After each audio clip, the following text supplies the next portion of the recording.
Ok, donc dans l'exemple 2, on vous dit que cette expression 3x moins 5 facteur de 1 moins x, c'est un trinôme du second degré. Parce qu'en fait, quand on développe cette expression, donc là on va voir par exemple, si vous développez, on doit faire 3x fois 1, ça donne 3x. Ensuite, on ajoute 3x fois moins x, qui va nous donner moins 3x au carré. On va ajouter moins 5 fois 1, qui donne moins 5, et moins 5 fois moins x. Et donc, là, c'est l'écriture quand on a réduit l'expression. Il n'y a pas le détail des calculs.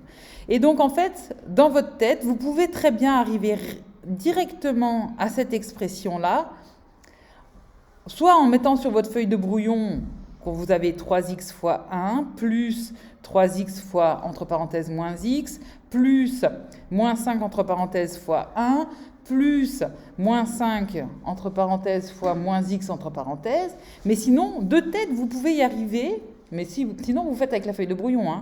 Mais vous regardez, les termes en x carré, la seule façon d'obtenir les termes en x carré, eh bien, c'est de faire 3x fois moins x. 3x fois moins x, ça nous donne moins 3x au carré. Donc, c'est le seul terme en x carré qu'on a dans cette expression. Ensuite, on cherche les termes où on va avoir du x. Eh bien, on a 3x fois 1. Donc, on aura 3x fois 1, c'est 3x. Et ensuite, on a moins 5 fois moins x. Le produit, entre guillemets, on dit de nombres négatifs, mais en fait, x, on ne sait pas s'il est positif ou négatif, mais en fait, si on fait moins 5 fois moins x, par contre, on a le produit, ici, moins 5, c'est comme si on avait 5 fois moins 1, et moins x, c'est comme si on avait x fois moins 1. Moins 1 fois moins 1, c'est moins 1 au carré, ça nous fait plus 1. Et donc, c'est pour ça que quand on a moins 5 fois moins x, ça va nous donner 5x, ou si vous préférez, plus 5x. Donc, en fait, les termes en x, on en a 5 qui viennent de moins 5 fois moins x, et on en a 3 qui viennent de 3x fois 1. 5 plus 3, ça nous donne 8. Donc, c'est pour ça qu'ici, on obtient 8x. Ça va?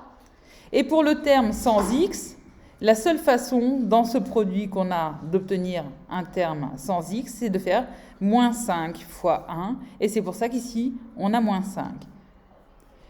Si vous n'arrivez pas à le faire directement, vous faites les étapes intermédiaires sur votre feuille de brouillon ou même si vous l'écrivez directement sur la copie. Ok?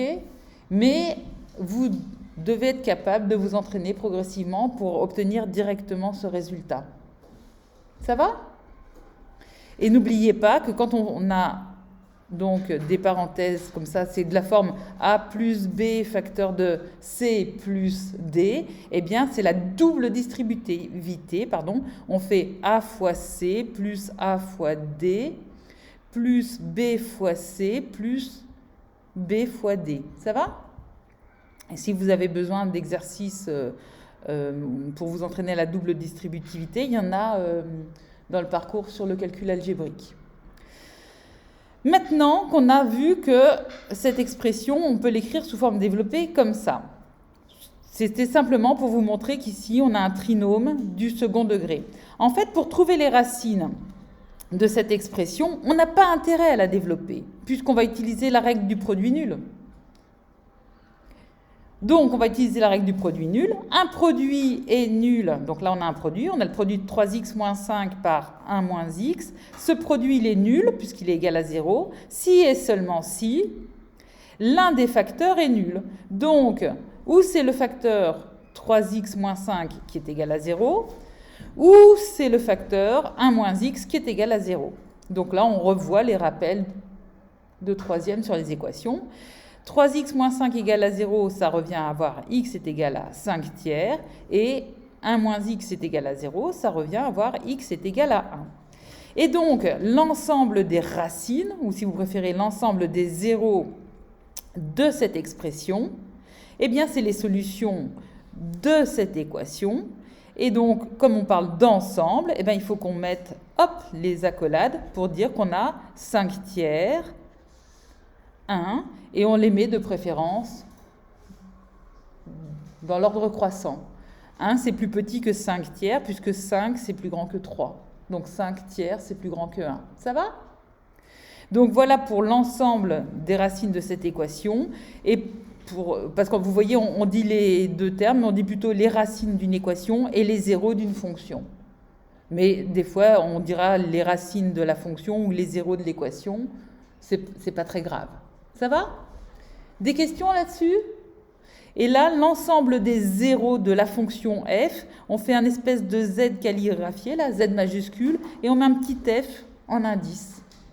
Et cette notation, dans mon syllabus, ça voudra toujours dire ce z pour 0, et c'est l'ensemble des zéros associés à la fonction qui est écrite ici. Ça va? Et bien, si vous avez compris pour cet exemple 2, et bien maintenant, il faut faire la même chose pour l'exemple 3. OK ?